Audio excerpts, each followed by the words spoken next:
जय जगन्नाथ पिला माने आशा करी तुम मैंने समस्ते भलरे थी। आज मु तुम मान दशम श्रेणी जो ओडिया व्याकरण रहा तृतीय अध्याय रूढ़ी और लोकवाणी तो सही विषयटी को मुझे आसी आख पिला माने आम आज रूढ़ी और लोकवाणी विषय पढ़ा। लोकवाणी विषय आम पर पढ़ा, रूढ़ी विषय आज आलोचना करवा। प्रथम अनुच्छेद टी देख, झीटी खूब सुंदरी ता बाहाघर घर को केते लोक आसिले सेमाने सबिता को पसंद कले, बाहाघर स्थिर है, शेष में झीटी सहित पुओटीर बह है। एवं जदि आम देखा द्वितीय अनुच्छेदटी देख, सबिता गोटे चाउल गढ़ा ताकू देखा बर घर देखा आसिले, झीटीर रूप तांको मन को पाइला, बाहाघर स्थिर है, शेष में पुओटी सहित झीटीर हाथ गंठी पड़ा, उभय हाथ को दी हाथ हेले। दुईटी अनुच्छेद जदि आम लक्ष्य करवा, अनुच्छेदर भाव समान मात्र प्रकाश करिवार कला टिके भिन्न भिन्न रोचे। प्रथम दृष्टांत ठारू द्वितीय दृष्टांतटी अधिक सुंदर और बोधगम्य लगुच। प्रथम अनुच्छेदर केतोटी वक्तव्य द्वितीय अनुच्छेद निम्न प्रकार दिखाई। देख आम जब देखा खूब सुंदरी ता बदल में आम लिखिपर गोटे चाउल गढ़ा, पसंद कले ता बदल में आम लिखिपर मन को पाइला, बाहाघर है ता बदल आम लिखिपर हाथ गंठी पड़ा, बाहा हेले ता बदल आम लिखिपर हाथ को दी हाथ हेले। तो ये मोटामोटी उपर जदि आम देखा तो रूढ़ी क्या कहुए ना कौन शब्दर निजस्व अर्थ छाड़ी अन्य शब्द सहित मिसी स्वतंत्र अर्थ प्रकाश कले यह रूढ़ी कहुए। रूढ़ी को पुणी आम कौन कले ना तीन भाग में विभक्त कराई। गोटे है क्रियाहीन रूढ़ी, तापर हूँ क्रियायुक्त रूढ़ी, तापर हूँ तुलनात्मक रूढ़ी। बुझिपाल पिला माने रूढ़ी को आम तीन भाग में विभक्त कराई। गोटे क्रियाहीन रूढ़ी, क्रियायुक्त रूढ़ी, तुलनात्मक रूढ़ी। बर्तमान आम पढ़ा क्रियाहीन रूढ़ी संपर्क में पढ़ा। देख प्रथम देखिए अंधर लौड़ी जोटा आम कहते तार जो उदाहरण देखा, अंधर लौड़ी हूँ असहायर सहाय, अर्थात जी मैंने असहाय तांको जी साहाय्य करे। अंधर लौड़ी, लौड़ी अर्थात बाड़ी, अंधर लौड़ी अंधपाई बाड़ीटा जहाँ दरकार, अंधर लौड़ी अर्थात अंधपाई बाड़ीर आवश्यकता जमीती सेमिति। तो देख तार गोटे उदाहरण देती, श्रवण कुमार वृद्ध पितामातांकर अंधर लौड़ी थिले, अंध बुझावणा ता माने हूँ अन्याय विचार। ये तो अंध बुझावणा रीति मनीष को जब मनीष छुईला केउ बाटे जीव जाति, अर्थात अन्याय विचार जोटी समस्ते सबू कथा को गोटे अन्याय कथा को समर्थन करती ସେଇଟା कहते अंध बुझावणा। तापर जी आम अरण्य रोदन जोटा आम कहते निष्फल प्रार्थना बा वृथा प्रार्थना। जदि आम गोटे अरण्य, अरण्य अर्थ हूँ जंगल, रोदन अर्थ कांदिबा, जदि आम जंगल में कांदिबा से कांदना आमर किए शुणिब, से वृथा कांदिबा सह समान। से अरण्य रोदन अर्थ हूँ निष्फल प्रार्थना बा वृथा प्रार्थना। तो देख गोटे उदाहरण देती, रावण निकट में सीतांकर आकुलता अरणोदनर प्रधाला। एमती गोटे गोटे वाक्य भी तुम लिख जब परीक्षा पड़े अर्थ लिखी निम्न रूढ़ीटीर अर्थ लिखि तार एक वाक्य गठन कर तुम एमती लिख। तापर देखा अहीनकूल संपर्क जोटा आम कहते घोर शत्रुता, भाई भाई मध्य अहीनकूल संपर्क सृष्टि होगा आदौ उचित नुहे। तापर आम देख पिला माने अलणा कथा जोटा आम कहते मूल्यहीन कथा, जो कथार किसी मूल्य न थाए अलणा कथा। जमी खाद्य आम जदि लुण न पड़े आमको खाद्यर स्वाद आसे ना, तेणु जो कथार मूल्य न थाए से कथा को आम मूल्यहीन कथा बोली कहती। देख तांकर से अलणा कथा शुणा मोर बेल ना। तापर देख अकल गुड़ुमु जोटा कहते बुद्धि बणा हेबा, उकिल बाबू मिछ कहूथुबा साक्षी को प्रश्न पचारि पचारि तार अकल गुड़ुमु करदेले, ता बुद्धि बणा करदेले। तापर देख पिला माने लिखा अल्प विद्या भयंकरी, अल्प ज्ञान जो अपदस्थ हे बेले बेले पिला माने आमे अनेक कथा जान नथिबा आग चला होई कहती आमको लास्ट को शेष में अपमानित होगा पड़े। तो सेटा आमे कहती अल्प विद्या भयंकरी, तार अर्थ होची अल्प ज्ञान जो अपदस्थ हेबा। जदि तार आमे गोटे वाक्य नबा गोटे वाक्य गठन करवा, तो देख आशुतोष सबुठ निजर आत्म बढ़ा देखाई शेष में अपदस्थ होउची। कथारे परा अच्छी अल्प विद्या भयंकरी। तापर आम जा आकाश कुसुम जोटा आकाश में जो फूल फुटब तेना गोटे आम गोटे वृथा स्वप्न देखा समान। वर्तमान परिस्थिति में राम राज्य गढ़ार आस्पर्धा पोषण केवल आकाश कुसुम मात्र। तापर आपणा सुन भेंडी ता माने निज लोक अयोग्य कहते आपणा सुना तो भेंडी मु कहार दोष देवी। तो ये गोटे वाक्य देती आपणा सुना तो भेंडी पर सहित कली करी लाभ कौन। तापर है उपरी माल जोटा आम कहते निर्दिष्ट आयु अधिक बा मागणा मिलवा, उपरी माल संग्रह करुवा व्यक्ति देशर कलंक। तापर देखा उपर ठाउरिया जोटा कि आम न जाणिक उत्तर देवा। देख गभीरतार अभाव बा सारवत्तार अभाव, सबुबले एमती उपर ठाउरिया कथा कहना किसी घटना ठीक भाव न बुझी मंतव्य देवा उचित नुहे। तापर है एघर माउसी से घर पिउसी एपटे सेपटे छिद्र कही जे सबुठारे भले हुए। चंपा नानी कथा को मोटे विश्वास कर ना, से परा ए घर माउसी से घर पिउसी। तापर जी एक घर किया सामाजिक बासंद, जन को एक घर किया कर रखा मानविक अधिकार संपूर्ण उल्लंघन। तापर ओडियारू गजा जन्मरू चतुर बा सियाणिया चालाक जोटा कहती सी तो ओडियारू गजा ताको शिखाइबा कौन तापर देखा कर छड़ा दायित्व न नेबा समूह कार्य कर छड़ा देवा ठीक नुहे अर्थात दायित्व नेबा न नेबा जो गोटे एक जगह कम होती सेठी आम कौन दायित्व न नेबा से कमटा सुचारू रूपे संपादन हो पार ना तापर देखा काठिकर पाठ जोटा आम कहते कष्ट साध्य बजार दर जमी है अल्प रोजगार चलवा काठिकर पाठ बहुत कष्टकर कुहा मुंडा कपिला जोटा आम कहे बहु अबांतर कथा कहवा आजिकल सस्ता राजनीति करुवा नेता मैंने होती कुहा मुंडा कपिला अर्थात बहुत कथा कहे कि काम कम कपाल लिखन जोटा आम कहते भाग्यफल कपाल लिखन को किए बा बदल दे पार कुंभीर कांदना छलना उपरे बा ठाउरिया सहानुभूति तुमर कुंभीर कांदना मो उपरे कौन प्रभाव पकाइब ना तापर देख कूपमंडूक संकुचित परिवेश में बढ़ी विजय तो गोटे कूपमंडूक ताकू देश विदेश खबर पचार ना तापर देख खत गदारे पद्म प्रतिकूल परिस्थिति में प्रतिभा स्फुरण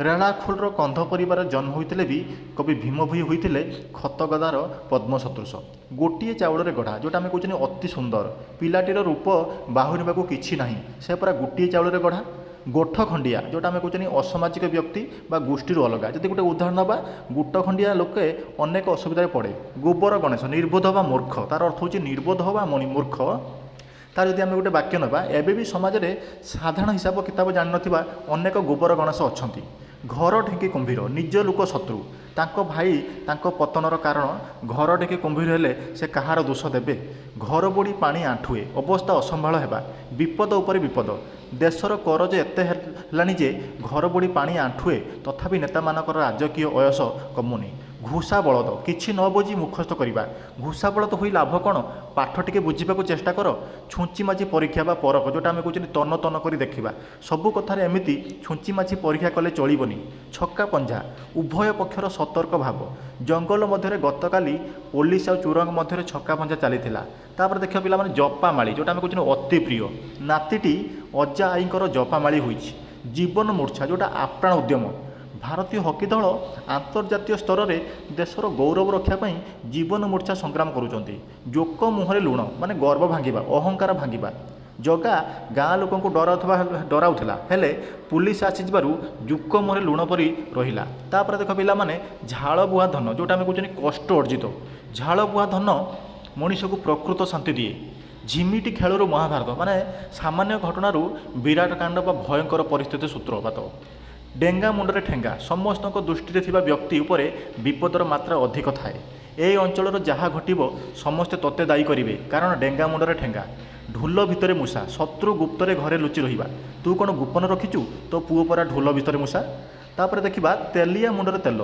थिला बाला को अधिक साहाय्य ए समाज में सब बेले तेलिया मुंडरे तेल किंतु गरीब अवस्था तलकू तलकू जाउछि देह लगा जोटा आम कहते अति विश्वासी दयानिधि दीनबंधु बाबूंकर देह लगा बंधु नई न देखुनु लंगला विपद न आसुनु छानिया नई न देखुनु लंगला हेले विपद को सामना करने दुस्साध्य हेबो नछोड़ बंधा जोटा आम कहते एक जेदिया तांकर नछोड़ बंधा मनोभाव जो परिवारटा उजुड़ी गला नाटर गोवर्धन अनर्थर मूल गाँ सरपंच टाउटर हरि मिश्रे सबू नाटर गोवर्धन फांका आवाज जोटा आम कहते वृथा धमक तुमर फांका आवाज डरीजा लोक मु नुहे फटा कपाल मंद भाग्य मोर तो फटा कपाल गोटी हेले पिला योग्य हेलेनी बण बिछुआती आम जोटा कहते अति दुष्ट मूलर दुष्ट से पिलाटा बण बिछुआती ता सांगरे मिसिले भल पिला भी नष्ट हो बा को बता जोटा आम कहते क्षीण आश्रय महाबात्या अंचल मुंड गुंजा लोक मैंने तैयारी कर झाटीमाटीर घर गुड़ाक बा को बता परी तापर देखा बाप राण ढेंकी गिड़ी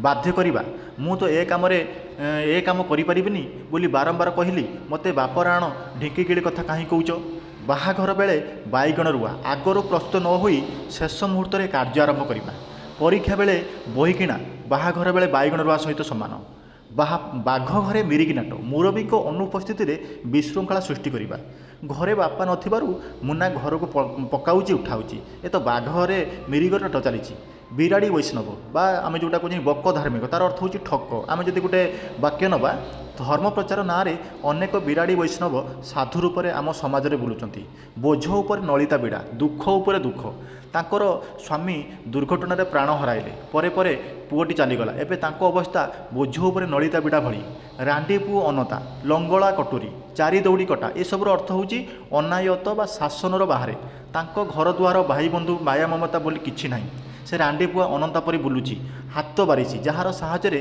କାର୍ଯ୍ୟ ହାସଲ ହୁଏ। ଆଜିକାଲି କଲେଜ ପିଲାମାନେ ରାଜନେତାଙ୍କର ହାତ ବାରିସି ସାଜିଛନ୍ତି। ତାପରେ ହୁଙ୍କା ପିଟା, କିଛି ନ ବୁଝି ହଠାତ୍ କାମରେ ଲାଗିଯିବା। ବୁଝିଲେ କି? ତାଙ୍କର ହୁଙ୍କା ପିଟା ନୀତି ତାଙ୍କ ବିଫଳତାର କାରଣ। ତାପରେ ପିଲାମାନେ ଯିବା କ୍ରିୟାଯୁକ୍ତ ରଢ଼ି, ଯେମିତି ଅହନ୍ତ ରଖିବା ବା ଅକଷ ରଖିବା, ପ୍ରତିହିଂସା ମନୋଭାବ ପୋଷଣ କରିବା। ସାଧୁ ଲୋକଙ୍କ ପ୍ରତି ଅହନ୍ତା ରଖିଲେ କିଛି ଫଳ ହୁଏ ନାହିଁ। ଅନ୍ଧାରକୁ ଟେକା ପକାଇବା ବା ଅନ୍ଧାରରେ ବାଡ଼ି ବୁଲାଇବା, ତାମାନେ ଅନୁମାନ କରି କହିବା। ପ୍ରକୃତ ପାଠ ନ ଜାଣି ଅନ୍ଧାରକୁ ଟେକା ପକାଇବା ଭଳି ଉତ୍ତର ଦେବାରୁ ଶିକ୍ଷକ ଧୀରେନ୍ଦ୍ର ଉପରେ ରାଗିଲେ। ଆଖି ରଖିବା, ଲକ୍ଷ୍ୟ ରଖିବା ବା ଯେଉଁଟା ଆମେ କହୁଛେ ଯତ୍ନ ନେବା। ଜାତୀୟ ସ୍ୱାର୍ଥକୁ ଆଖି ଆଗରେ ରଖି ଆମର କର୍ତ୍ତବ୍ୟ ସମ୍ପାଦନ କରିବାକୁ ହେବ। ତାପରେ ଦେଖିବା ଆଖି ଦେବା ବା ଦୃଷ୍ଟି ପକାଇବା, ବା ମାନେ ତା'ର ଅର୍ଥ ହେଉଛି ବିଷ ଦୃଷ୍ଟି ଦେଖିବା ବା ଲୋଭ କରିବା। ପରଦ୍ରବ୍ୟ ପ୍ରତି ଆଖି ଦେବା ବା ଦୃଷ୍ଟି ଦେବା ଠିକ୍ ନୁହେଁ। ତାପରେ ହେଲା ଆଖି ପକାଇବା, ଲୋଲୋପ ଦୃଷ୍ଟି ପକାଇବା। ଚୋର ସେ ଘରେ ଉପରେ ଆଖି ପକାଇଲାଣି। ତାପରେ ଯିବା ଦେଖିବା ଆଖି ବୁଲାଇବା, ତା ମାନେ ହେଉଛି ମୋଟାମୋଟି ଦେଖିବା। ସାହିତ୍ୟ ପରୀକ୍ଷାକୁ ଯିବା ପୂର୍ବରୁ ବ୍ୟାକରଣ ବହି ଉପରେ ଟିକିଏ ଆଖି ବୁଲେଇ ଦେବା ଉଚିତ। ଆଖି ବୁଜିବା, ମୃତ୍ୟୁବରଣ କରିବା। ବାପ ଆଖି ବୁଜିବାର ମାସ 2ଟା ହୋଇନି, ପୁଅମାନେ ଭିନ୍ନ ଭିନ୍ନ ହୋଇଗଲେ। ଆଖିକି ପାଇବା, ଯେଉଁଟା ଆମେ କହୁଛେ ପସନ୍ଦ କରିବା। ବାପା ଆଣିଥିବା ଜିନିଷ ଗୋପାଳର ଆଖିକି ପାଇଲାନି, ତା'ମାନେ ପସନ୍ଦ ହେଲାନି।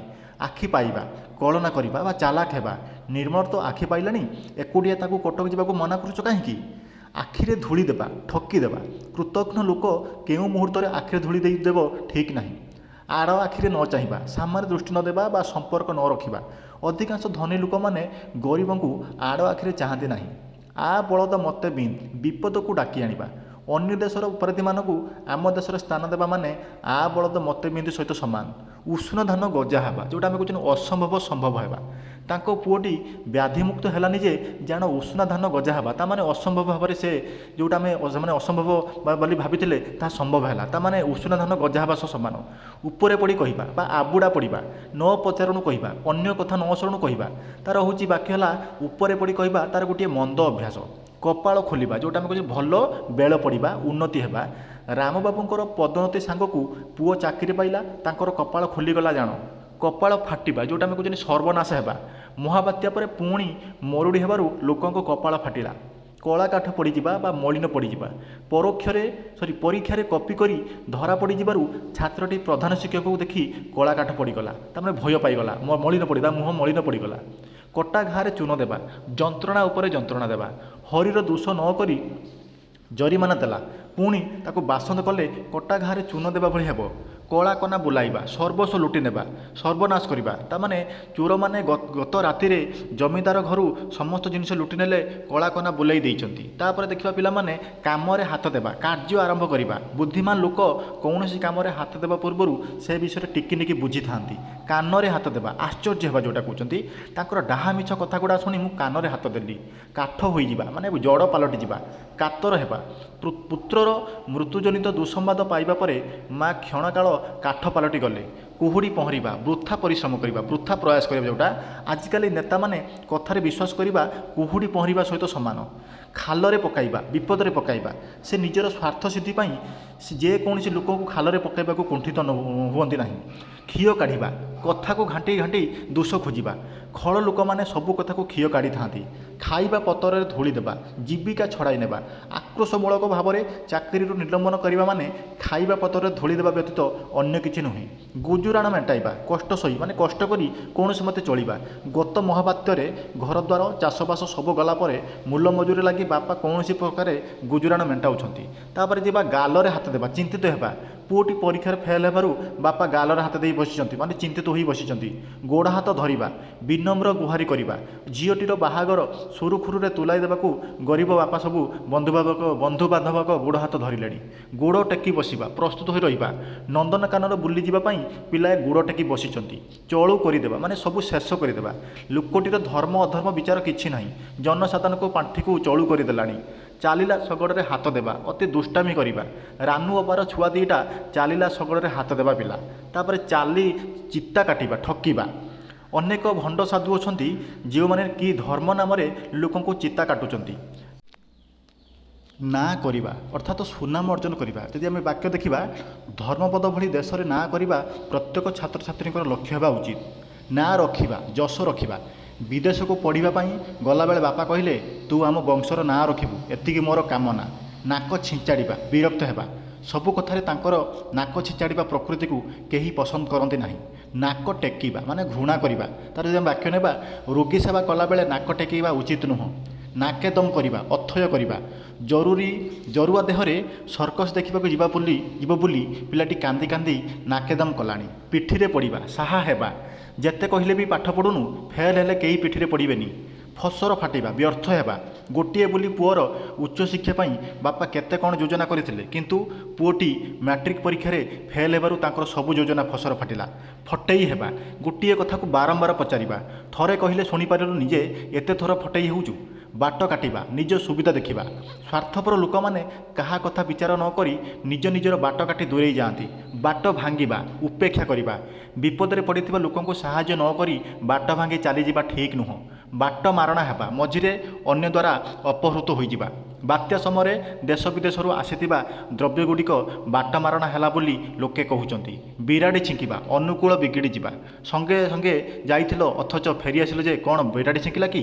ତାପରେ ଆମେ ଦେଖିବା ବିରାଡ଼ି କପାଳକୁ ଶିକା ଛିଣ୍ଡିବା, ଇଚ୍ଛା ଅନୁସାରେ ସୁବିଧା ମିଳିବା।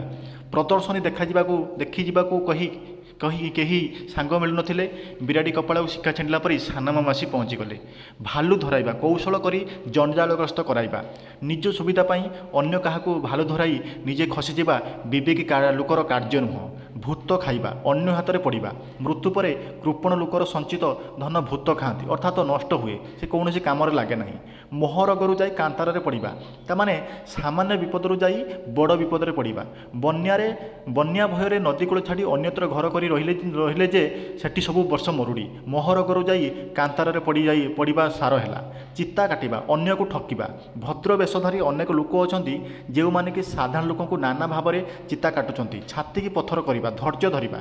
ବିପଦ ବେଳେ ଅଧୀର ହେଲେ ଚଳିବ ନାହିଁ। ଛାତିକି ପଥର କରି ବିପଦର ମୁକାବିଲା କରିବାକୁ ପଡ଼ିବ। ଛାଇ ନ ମାଡ଼ିବା, ସବୁ ସମ୍ପର୍କର ଛିନ୍ନ କରିବା। ପରିବାରକୁ ଅଲଗା ହେଲା ପରେ ବଡ଼ ଭାଇ ସାନ ଭାଇର ଛାଇ ମାଡ଼ୁନି। ଛାତି ଫୁଲେଇ ଚାଲିବା, ଗର୍ବ ଦେଖାଇବା। ସ୍ୱାଧୀନତା ପରେ ଭାରତବାସୀ ବିଶ୍ୱ ଦରବାରରେ ଛାତି ଫୁଲେଇ ଚାଲିବାକୁ ସମର୍ଥ ହେଲେ। ଜିରାରୁ ଶିରା କାଢ଼ିବା, ଅଯଥା ଦୋଷ ଦେଖାଇବା। ଖଳ ଲୋକମାନେ ଜିରାରୁ ଶିରା କାଢ଼ି ନିଜର ବାହାଦୁରୀ ଦେଖାନ୍ତି। ଝିଣ୍ଟିକା ମାରି ବଣି ପୋଷିବା, ଦୁର୍ବଳକୁ ମାରି ସବଳକୁ ସାହାଯ୍ୟ କରିବା। ଝିଣ୍ଟିକା ମାରି ବଣି ପୋଷିଲେ ଆସନ୍ତା ଥରକୁ ଭୋଟ ପାଇବ ତ। ଠାସୁକ ମାରିବା, ଅନୁମାନ କରିବା।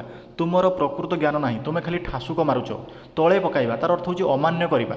ସଦ୍ଗୁରୁଙ୍କ ବଚନକୁ କୌଣସି ସତ୍ୟ ଶିଷ୍ୟ କେବେ ତଳେ ପକାଏ ନାହିଁ। ତିଳକୁ ତାଳ କରିବା, ଛୋଟ କଥାକୁ ବଡ଼ କରିବା। ଦୁଷ୍ଟ ଲୋକମାନେ ତିଳକୁ ତାଳ କରି କଳହ ସୃଷ୍ଟି କରିଥାନ୍ତି। ତାପରେ ଆସିଲା ଦାଉ ସାଧିବା, ପ୍ରତିଶୋଧ ନେବା। କାହା ଉପରେ ବିପଦ ପଡ଼ିଥିବା ବେଳେ ସୁଯୋଗ ନେଇ ଦାଉ ସାଧିବା ଭଲ ନୁହେଁ। ମନ ଘର ଧରିବା, ଅସୁବିଧାରେ ପଡ଼ି ସଚେତନ ହେବା। ଘରେ କେମିତି ଚଳୁଛି ବୁଝିନଥିଲା, ବାପା ମଲା ପରେ ଏବେ ତାର ମନ ପୁରା ଘର ଧରିଗଲାଣି। ମାଛିକି ମ ନ କହିବା, ଖୁବ୍ ନିରୀହ। ପ୍ରକୃତ ଗଣ୍ଡଗୋଳକାରୀମାନେ ଖସିଗଲେ, ଯିଏ ମାଛିକି ମ ନ କହିବା ଲୋକ ତାକୁ ପୁଲିସ ଗିରଫ କରିନେଲା। ମୁଣ୍ଡ ବଢ଼ାଇବା ଅର୍ଥାତ୍ ସୁବିଧା ଦେବା।